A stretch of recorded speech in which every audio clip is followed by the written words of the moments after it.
for Winnebago County, and I'm joined today by Mayor McNamara of the City of Rockford. Talk a little bit about some success yesterday at Ellis Elementary. We had a school event in collaboration with Walgreens, Rockford Public Schools, and the Rockford Ministers Fellowship. Through this community collaboration, 950 individuals were vaccinated with the zip code focus on 61101 and 61102. And I had the pleasure of meeting several individuals, but I met my first centenarian at the clinic. So someone over the age of 100 seeking vaccination, so with a sense of optimism and hope.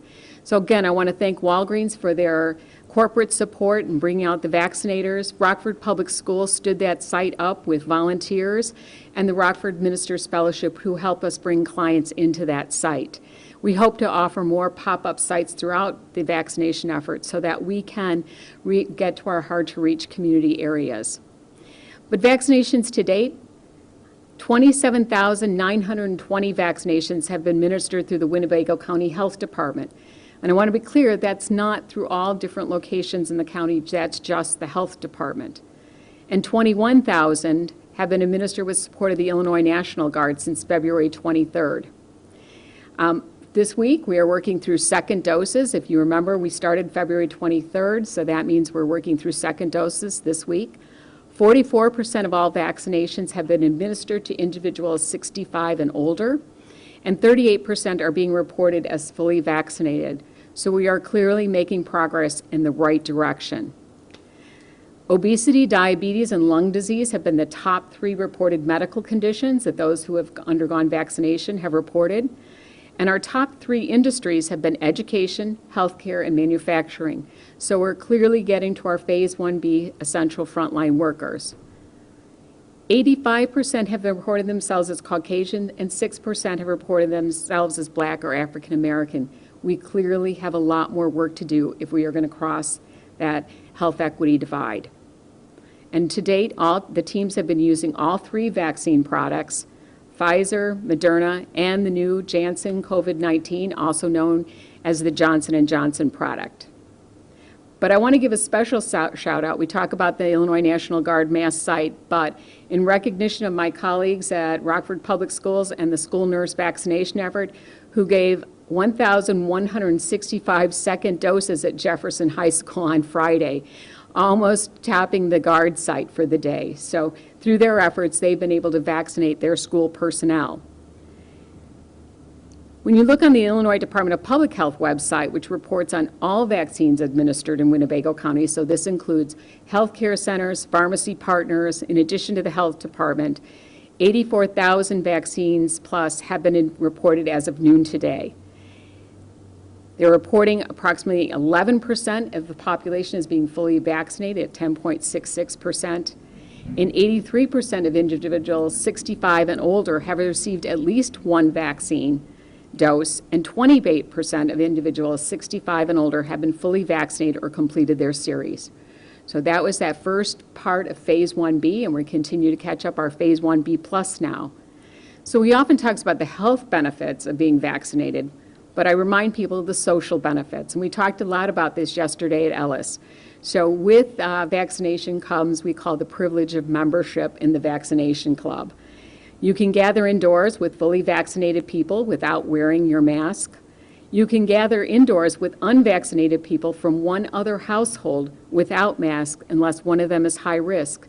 So especially as we look toward the Easter holiday and the Passovers and other holidays that are coming up, this gives some of our population of over 65 something to be hopeful and optimistic about, as well as being able to see the younger members of their family unit. If exposed, you do not need to quarantine or get tested unless you develop symptoms. And the benefits of vaccination is not only do you protect yourself, but you protect those around you. So I often hear from individuals, and even yesterday when they bring family members in to get vaccinated, someone would say, I don't need to get vaccinated, I don't get sick. But when you vaccinate, you protect those around you. So just a reminder, you still need to register. I wish there was a different way to get it to you, but you got to register. Go to online at www.wchd.org. If you need assistance to register, you can call our COVID hotline at 815-319-6705. But many of our churches in the area are working to support individuals with limited technology. We understand that people may need assistance, and therefore these churches and volunteer groups have stood up to help individuals. But the most important thing is it's kind of like registering to vote or buying that lottery ticket. If you want to get vaccinated, we need to know you want to be vaccinated. You've got to register. Like voting, you may not like the choice. You may decide to opt out at the end. But the most important thing is to let us know that you're interested, and we will do everything we can to get you vaccinated as quickly as possible. The good news was with quarantine. Last week we announced with the positivity rate below 3% consistently and increasing availability of vaccinations that Winnebago County will be implementing the CDC guidance on quarantine and isolation, which went into effect on Monday, March 8th. So we'll only quarantine 10 days without testing or 7 days with a negative test at day 5 or later. So we're hopefully shortening that period up for individuals so they can return back to their lives and work environments. I'm getting a lot of calls about spring break plans, and I can't imagine why with the nice snowstorm we have going on right now. You need to continue to monitor the travel guidance. There are areas in the country where we do have pockets of outbreaks of infection, and it's very important if you're traveling to those areas that you understand that. You need to continue to practice your social distancing, your masking, frequent hand washing, and avoiding large gatherings. And remember, while you as an adult may have been vaccinated, if you're traveling with other members of your household who have not been vaccinated, that you need to protect them as well. And you may have to quarantine, again, with a shortened period of time if you're unvaccinated upon your return. And your children, while you may be vaccinated, you may not have to quarantine, but they may have to quarantine until they can return to the in-person learning environment. And I really need people to be mindful about this because we are approaching, and I know Rockford Public Schools is going for their date in April to return children to the in-person learning environment. That spring break is not a time to let our guard down and really continue to be cautious about this. We want to return our children for the end of the school year and be able to transition because we know that we're going to aim for the fall with full in-person learning available to all. Contact tracing continues to identify positive cases, so I'd want you to know that the case level is not zero. We continue to have cases. So we are reporting 72 new cases from Saturday to Monday. The ages are anywhere from 10 months to 87 years of age. And throughout this pandemic, we've reminded individuals no age range has been spared. Our test positivity rate is below 3 at 2.6%, and 2% with a death rate of 2% and recovery rate of 98%. But I remind people, recovery rate does not mean that you do not have sequelae. That does not mean that you are not a long hauler. It means simply that you survive the infection rate. This is a disease that we are still learning more about every day. And while we're reporting no new deaths today, we are marking 1-year anniversary of the first COVID case in Winnebago County, which occurred on March 14th. And I want to remind our population of the 447 individuals that we have lost to this disease throughout the pandemic. And our heartfelt condolences go out to those families. And so while we look for hope and optimism, remember that they are still in a grieving process as we move through this pandemic. There are no new locations of concern to report, and we do want to offer congratulations to locations that have completed 2 incubation periods without any new cases: Milestone in Elmwood Heights and Walter Lawson Children's Home. So with that, I'm going to turn it over to Mayor McNamara.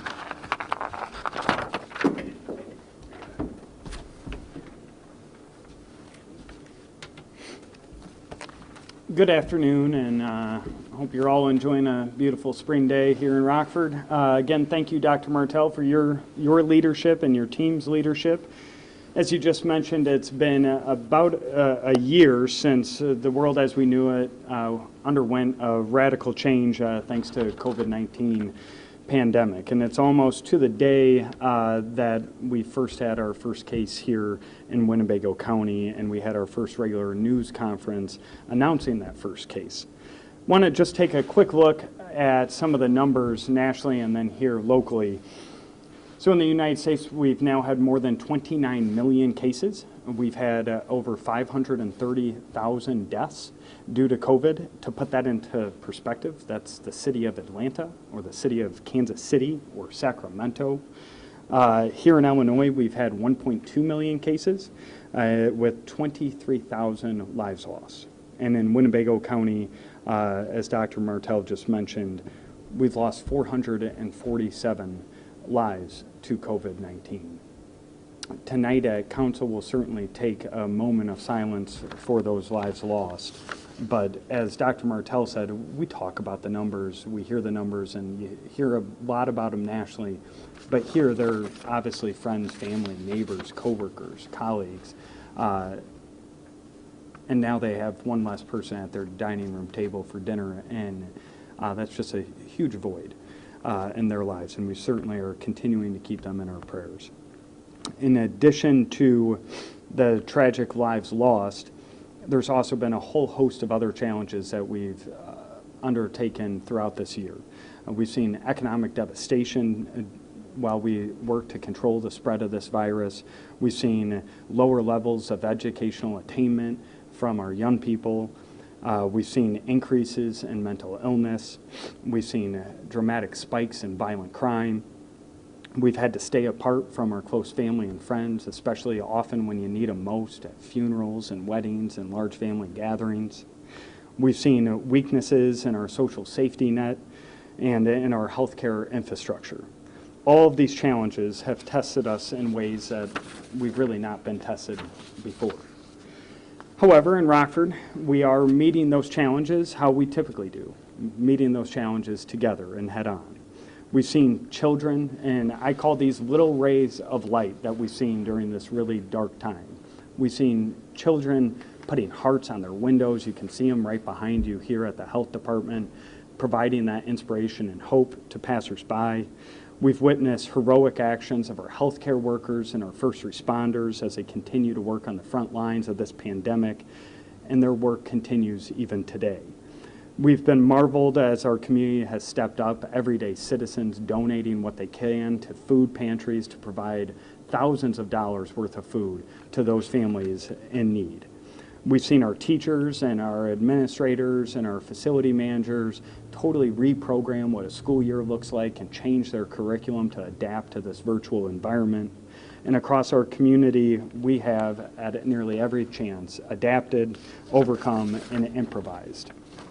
Now, though, as it's been dark, as I've mentioned, we're finally starting to see even more rays of light. I want to say a huge thank you to the partnership of numerous organizations that now have had the vaccination site up at Sandy Hollow and 11th Street for now just over 3 weeks. We've done, as Dr. Martell just mentioned, now over 21,000 vaccinations there, and a huge thank you to the National Guard. We continue to refine those operations, and as supply grows, we hope to vaccinate more and more individuals at that site.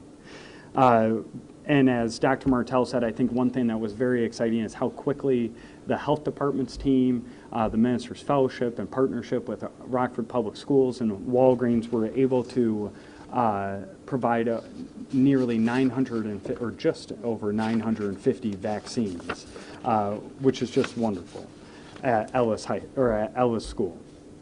As you've heard Dr. Martell, we're getting ready to announce that second site on the west side, which is exciting. That needs to be done.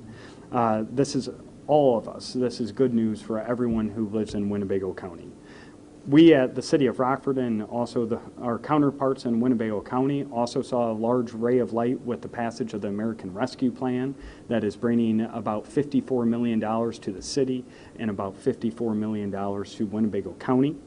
Both Rockford and Winnebago County get those funds, and we at the city will certainly be working with Chairman Shirelli, the City Council, and the County Board to ensure that we can leverage those dollars to make the greatest impact in our area.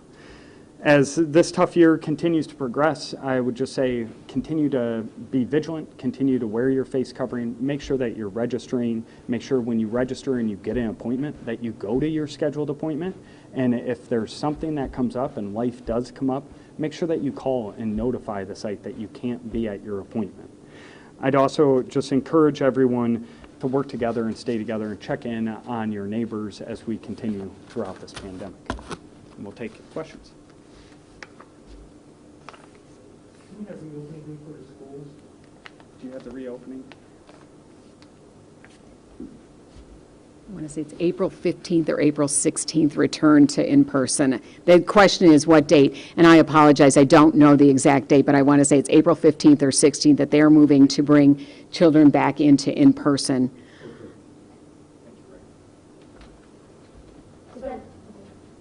Was that for RPS? And the question was that for Rockford Public Schools? Yes, it was for Rockford Public Schools. With it being around the first case of COVID coming into Winnebago County, or being confirmed in Winnebago County a year ago, can we talk about just how it's been for you and the health department now looking back a year? So the question is, looking back a year, what has it been? I think, first of all, I think you could imagine that we've had to change and pivot and really focus on this. This has been a very consuming portion of our job. I think that from everything from environmental health and the enforcement procedures that had to go on regarding the executive orders, but more importantly, all the things and structures that people had to adapt. I mean, think about all of our restaurants going to carry out and things like that that had to occur. We continued to do those inspections, all of the school lunches that had to continue to be provided to families. And we had to make sure that that was changed up so they could be safely delivered. So our environmental health teams as well. And of course, many other public health concerns don't take a break. So other communicable diseases that we continue to follow throughout that. I also say that it's hard when you report the numbers and you learn of the deaths and you learn of the family members and you recognize those are lives lost from our community. And I think at the heart of it, when you're a healthcare provider, a healthcare, a public health person, your goal is to prevent those deaths. And what a hard one this has been, because the tools we had, when you think at the beginning of this, social distancing, we didn't even have face coverings to start. We didn't even talk about face coverings. We hand wash, stay home when you're sick, and progressively adding more as we learned more about this disease. I think the biggest challenge is when you come out every day and have to talk about it, is that we're constantly learning more about this. And we talk about the recovery rate, but I can't tell which one of us, if we were to recover from it, would be considered a long hauler. Which one of us, maybe in 10 or 15 years, may have a complication that they may later attribute to COVID-19, or which one of us might have been hospitalized and require a ventilator. Which one of us might need a transplant associated with that following. So those become some of those kinds of, what I would say, that unpredictable novel. And as we progress through then learning more about vaccines, right? And wouldn't it be great if we had one vaccine and everyone got the same and it only required one dose and it was magically effective immediately with no side effects? Wouldn't that be? That's not what we got. We're learning more about these vaccines. We have 3 different types. They come out at different times. They all have challenges logistically. So I say it's a constant learning curve. But at the end of the day, as we've said before, and I think was summarized for another media outlet, was every day this team has come in to do the very best it could with the information it had, with the sole purpose of protecting and preventing the transmission of this illness and protecting the health of this community. As we learned more and had to change it up, we did what we needed to do. And I'm looking forward to a time when we can start talking about some of those other public health considerations. I mean, we were very much involved with prevention of overdose and opioid. We were addressing the opioid crisis, and how do we do that? We know that we're probably going to have to really kind of recover and come back afterwards, because we know mental health has suffered significantly during this pandemic. Things like maternal and mortality. We were working on maternal mortality initiatives, and how do we improve maternal and infant health outcomes in this community, the trauma-informed work that we were doing. And so each public health challenge has its own, but every day we came in to do our best, recognizing this was the immediate, that we needed to protect the life and health of our entire community. I have a question regarding the vaccine doses. Last week, the state got 4.9 million doses from the Biden administration. Do you by any chance know how many is coming to our region from that last shipment? So the question is, as the Biden administration announced at a federal level, how many doses? Do I know how many come down to the local level? I know what we receive as an allocation, but I don't know how much the state gets allocated. And I know that that's very hard because I think people often want to know, isn't there a magic number? How do we know? Well, remember, there's the federal allocation that comes down to directly to some entities as part of the federal. So some of our pharmacy partnerships, like that did the long-term care facilities, and you're hearing now about the Walgreens and Myers and Hy-Vee's and Albertsons, Jewel-Osco, they get some direct federal allocation. And then the state gets an allocation as a portion of the federal. And then the state does an allocation down to the local levels. And it looks to see what the population centers are. It looks to see if they've got guard sites up, or which they call mass vaccination sites. As well as, again, we hear about what percent of the population. You think about this, depending upon what the census data, if we're the third largest municipal, in the state of Illinois, we certainly would expect to get disproportionately a higher rated, vaccine. And so whatever we get, we use, we allocate throughout that system. We expect, based on the report of the presidents and the Defense Production Act, that vaccine supplies will increase, and they have been steadily increasing over the last several weeks. Dr. Mattel, one other question for you as we're right around this 1 year mark from the first confirmed case. For you, is it hard to believe that, 1 year ago today you were announcing the first COVID-19 case, and now here we are a year later and we're talking about, vaccine efforts, the progress in a year?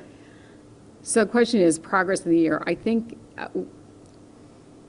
it's incredible in so many ways. I mean, I think that we think about our information systems, the technology. When we first started the pandemic, how much laboratory testing did we have, and you think we've all gone from now these very highly specialized tests that only the CDC could run to now rapid testing capabilities.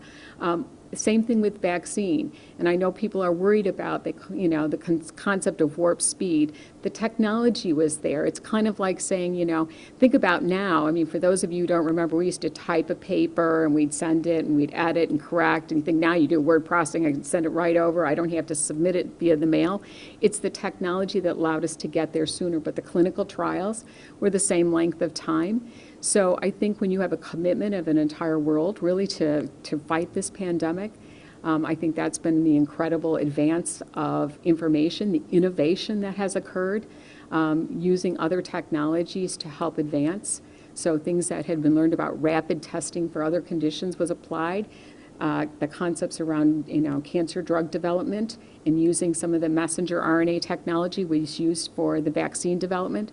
Those are incredibly promising during a very rough and difficult year when we had very primitive means of preventing the transmission. I have a question regarding the upcoming site on the south side that you had just mentioned.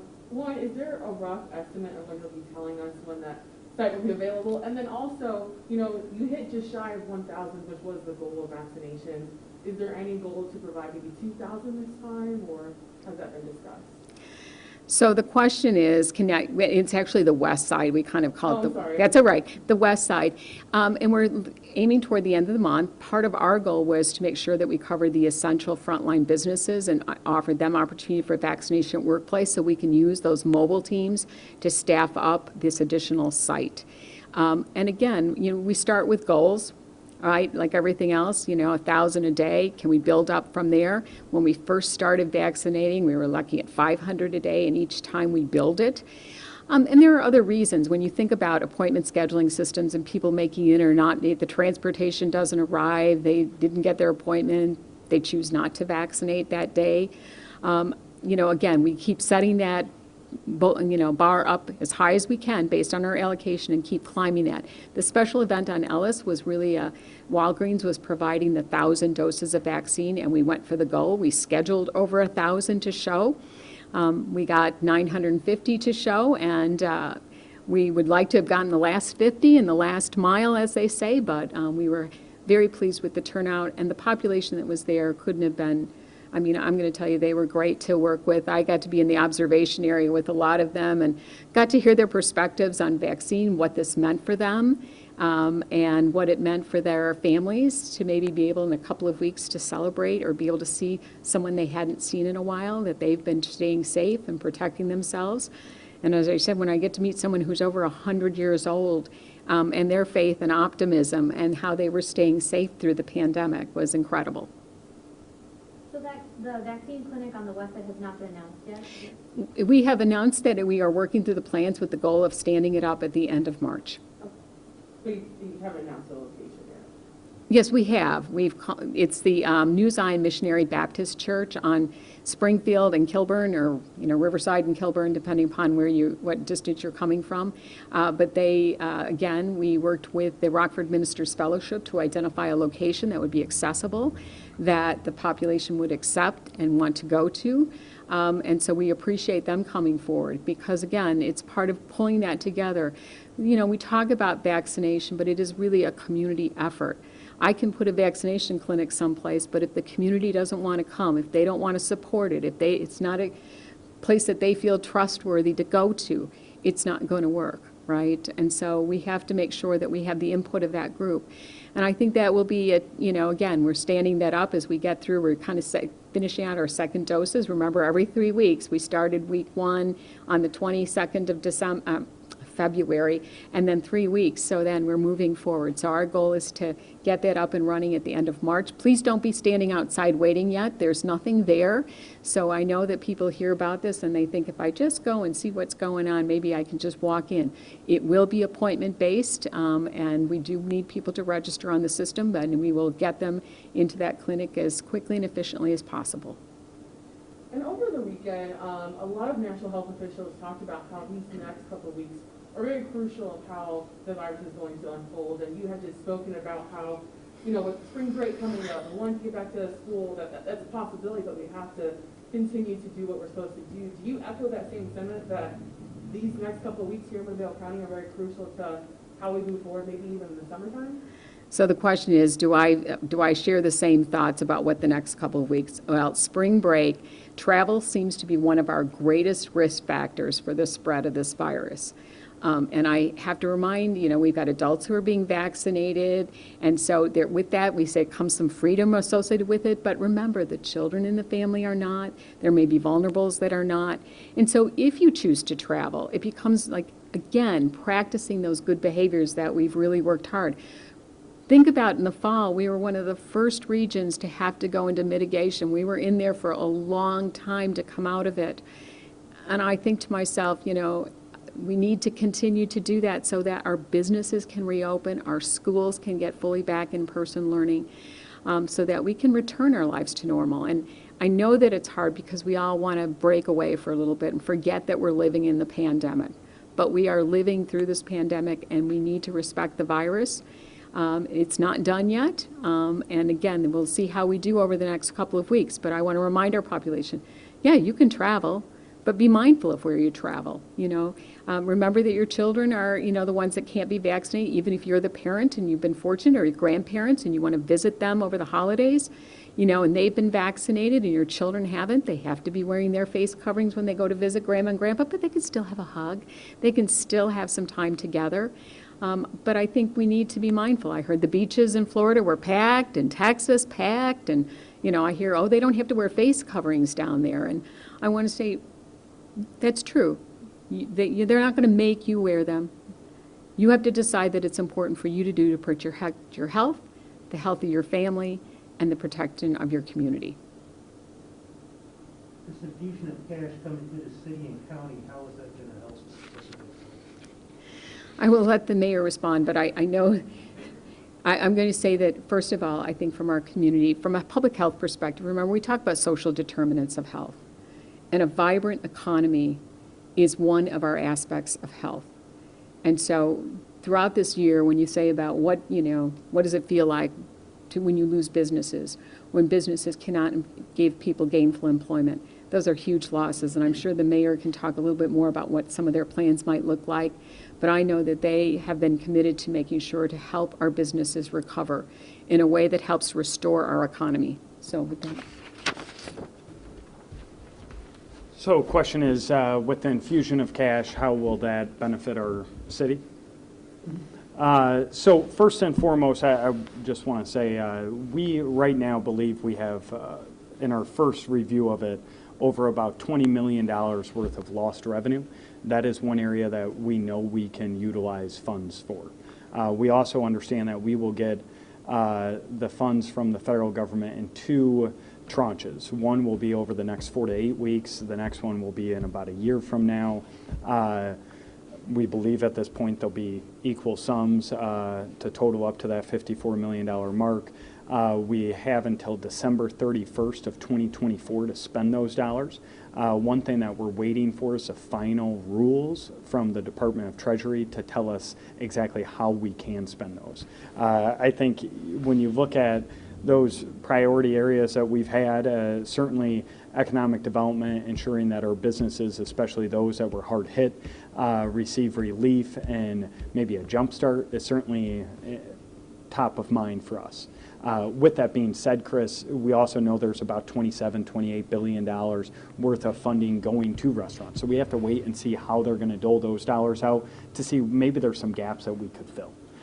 We don't want to be giving money at the same time that we can get other dollars into our community to help assist.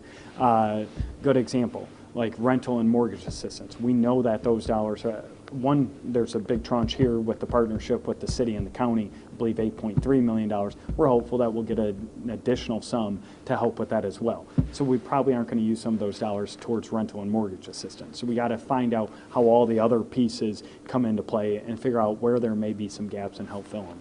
But I would say certainly, as Dr. Martell said, making sure people have quality jobs is high priority. I would say public safety is a high priority, and maybe reimagining how that looks to our community. There's a host of things. We're not shy of opportunities to spend money to make an impact on our city, so we'll certainly be working with council once all those rules come out. Any other questions? Have a great day. Thanks.